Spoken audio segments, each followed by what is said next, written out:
और एक डबरा से बड़ी खबर इस वक्त की आपको बता दें, जहां 6 पार्षदों पर कार्रवाई की बात सामने आ रही है। क्रॉस वोटिंग के करने वाले पार्षदों पर कार्रवाई की बात नजर आई है।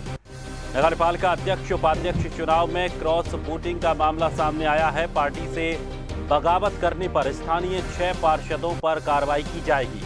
जिला पंचायत सदस्य के 6 पार्षदों पर कार्रवाई की जानी है। पार्टी से बगावत करने पर स्थानीय 6 पार्षदों पर यह कार्रवाई होगी। तो डबरा से बड़ी खबर आ रही है, जहां 6 पार्षदों पर कार्रवाई हो सकती है। क्रॉस वोटिंग करने वाले पार्षदों पर यह कार्रवाई की जा सकती है। पार्टी से बगावत करने पर स्थानीय 6 पार्षदों पर यह कार्रवाई होगी।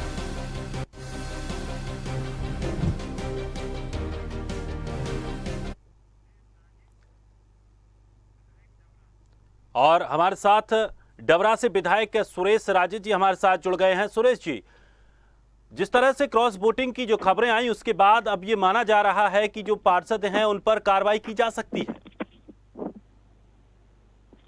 हेलो जी सुरेश जी, आप मुझे सुन पा रहे हैं? जी, सुन पा रहा हूँ। सुरेश जी, स्वदेश में आपका स्वागत है।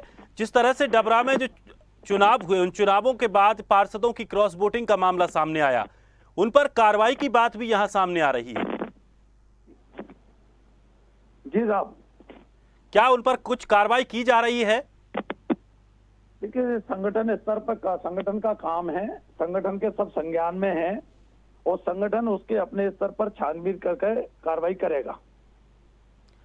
लेकिन इसमें मेरा आपके माध्यम से ये कहना है कि संगठन तो अपना काम करेगा ही, और लेकिन जो 6 पार्षद कांग्रेस छोड़कर बीजेपी का साथ दिए हैं, आपके माध्यम से मेरा उनको ये संदेश है कि उन्हें अपनी काबिलियत पर और भारतीय जनता पार्टी की रीति नीति पर और जिस नेता के नेतृत्व में वो भारतीय जनता पार्टी में गए हैं, उनको अगर इतना ही भरोसा है तो जिस तरह सिंधिया जी अपने विधायकों को लेकर गए थे, कमलनाथ जी की सरकार गिराई थी और भारतीय जनता पार्टी की सरकार बनवाई थी, तो उन्होंने इस्तीफा दिया था। मैं तो ये 6 पार्षदों से नैतिकता के आधार पर कहता हूं कि वो इस्तीफा दें और भारतीय जनता पार्टी के टिकट पर चुनाव लड़ने पुणे मैदान में जाएं। कांग्रेस उनका मुकाबला करेगी और उनके पीछे जो नेता जिन नेताओं ने कांग्रेस में रहकर उन्हें भारतीय जनता पार्टी में भेजने का काम किया है, पर्दे के पीछे रहकर काम कर रहे हैं, उनको भी मेरा ये आग्रह है कि वो भी खुलकर उनके समर्थन में जाएं और भारतीय जनता पार्टी से उन्हें टिकट दिलवाएं और भारतीय जनता पार्टी से चुनाव लड़ें और कांग्रेस का मुकाबला करें। सुरेश जी, तो क्या ये बात मान ली जाए कि कांग्रेस संगठन को लेकर जो सवाल खड़े किए जाते हैं, वास्तव में वो बात सही है कि कांग्रेस एकजुट नहीं है? नहीं, एकजुट, देखिए कांग्रेस एकजुट कहाँ नहीं है। अब एक बात बताइए साहब, हमने पार्षद को टिकट दिया, पार्टी ने भरोसा किया, वर्कर ने, कार्यकर्ता ने मेहनत की और जनता ने भरोसा करके उन्हें जिताया। अगर जनता और कार्यकर्ता और पार्टी के भरोसे को कोई तोड़ दे तो आप बताइए इसमें संगठन कहाँ दोषी है? नहीं, तो फिर ध्यान तो रखना चाहिए कम से कम, जब तक अध्यक्ष पद का चुनाव ना हो तब तक उन पर निगरानी तो करनी ही पड़ती है ना।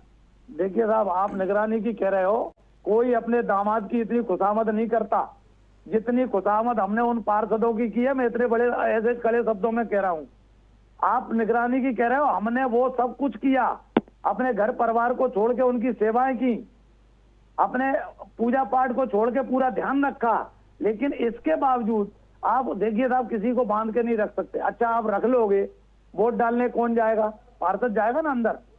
अगर उसे पार्टी से दगा करना है, अगर उसे पार्टी से विश्वासघात करना है तो साहब वो अंदर जाके भी कर देगा। आप बताइए ना, इसमें पार्टी क्या कर सकती है? ये तो व्यक्ति की खुद की नैतिकता और उसके खुद का जो जमीर है वो क्या अलाउ कर रहा है। तो अब सुरेश राजे जी, आप क्या चाहते हैं पार्टी शीर्ष नेतृत्व से, आला कमान से, कि किस तरह इन पर एक्शन लिया जाना चाहिए? और क्या अभी आपको ये भी शक है, चूंकि अभी आपने कहा भी था कि कुछ कांग्रेस के ऐसे नेता भी हैं जो बैकडोर से इनका सपोर्ट कर रहे थे? जी जी, बिल्कुल बिल्कुल। मैं कहना है ना कि अभी भी उनकी इस अनैतिक कार्य को वो व्हाट्सएप, वो फेसबुक के माध्यम से सही ठहराने का कार्य कर रहे हैं। ऐसे कांग्रेसी नेताओं पर भी कार्रवाई होना चाहिए, मैं तो ये चाहता हूं। चलिए, तो इसके लिए आप पत्र लिखेंगे? बिल्कुल। चलिए, बहुत बहुत शुक्रिया सुरेश जी हमारे साथ जुड़ने के लिए, अपनी बात रखने के लिए। तो 6 पार्षदों पर कार्रवाई की बात समझ में यहाँ तक अभी तक आ रही है और ये कहा जा रहा है, अभी हमारे साथ खुद विधायक जुड़े थे और उन्होंने साफ तौर पर कहा कि जिस तरह से कांग्रेस के जो पार्षद थे और उन्होंने एन समय पर जाकर ऐसी स्थिति पैदा की कि बीजेपी का अध्यक्ष वहां पर बन गया और क्रॉस वोटिंग जो की गई उसके मामले को लेकर वो काफ़ी यहां पर गुस्से में भी दिखाई दी। और साफ तौर पर जिस तरह से पार्टी मेहनत करती है, आप एक पार्टी का चुनाव चिन्ह लेकर पार्षद बनते हैं और उसके बाद जब स्थिति ऐसी बनती है तो स्वाभाविक तौर पर जो नाराजगी है वो निकल कर सामने आती है। फिलहाल क्रॉस वोटिंग करने वाले पार्षदों पर कार्रवाई को लेकर सुरेश राजे ने साफ तौर पर स्पष्ट कर दिया है। देखिए, ये बात सही है, हमारे 10 में से 6 पार्षद जो दिल्ली जाकर सिंधिया के सामने जिन्होंने परेड की, और इसके लिए कोई सबूत की ज़रूरत नहीं है। संगठन ने इसको गंभीरता से लिया है, संगठन अपने स्तर पर कार्रवाई करेगा।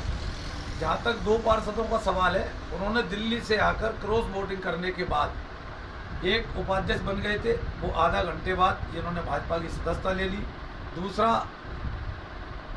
जो सरदार कुशवाहा पार्षद था वार्ड क्रमांक 4 से, उसने भी भाजपा की सदस्यता ले ली है। और इसलिए बाकी 4 पार्षदों के बारे में संगठन अपने स्तर पर कार्रवाई करेगा। 2 पार्षद तो क्लियर रूप से भाजपा में चले गए और ये संगठन का काम है, संगठन उसको गंभीरता से ले रहा है और संगठन निश्चित रूप से आने वाले समय में इनके खिलाफ दंडात्मक कार्रवाई करेगा। और इमरान खान हमारे संवाददाता भी हमारे साथ जुड़ गए हैं। इमरान, क्या कुछ ये पूरा मामला और घमासान देखने को मिला और अब कार्रवाई की बात इसमें कही जा रही है, क्या कुछ है ये पूरा मामला, थोड़ा विस्तार से बताइए।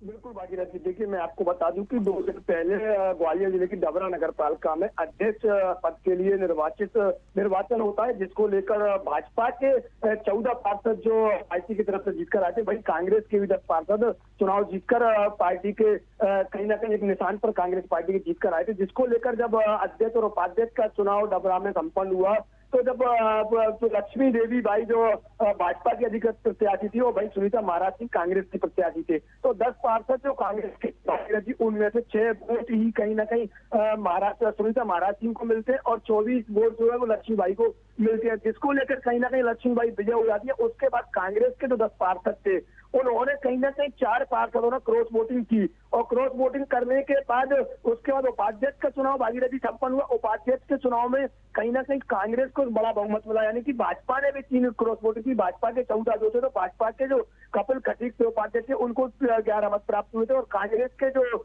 सत्येंद्र दुबे थे उनको 19 मत प्राप्त हुए थे। उसके बाद सत्येंद्र दुबे जो कांग्रेस से निर्वाचित होते हैं, तुरंत ही 10 मिनट बाद वो भाजपा का दामन थाम लेते हैं। भाजपा का दामन थामने के बाद एक भाजपा में भी एक मान लीजिए कि संगठन की राजनीति शुरू हो जाती है। संगठन के जिलाध्यक्ष कौशल शर्मा इनकार कर देते हैं कि अभी तक किसी भी कांग्रेसी ने हमारे सदस्यता नहीं ली और किसी को हक नहीं है सदस्यता दिलाने का संगठन के अलावा। तो कहीं ना कहीं कांग्रेस के जो 10 पार्षद भागीरथी चुनकर आए थे उनमें, चलिए इमरान, बहुत बहुत शुक्रिया तमाम जानकारी के लिए। नगरपालिका अध्यक्ष उपाध्यक्ष चुनाव में क्रॉस वोटिंग का मामला सामने आया, उसके बाद पार्टी से बगावत करने पर स्थानीय 6 पार्षदों को अब पार्टी से अलग करने की कार्रवाई पर बात कही जा रही है, कोशिश की जा रही है। अब देखना ये होगा क्या कुछ कार्रवाई इन पर होती है।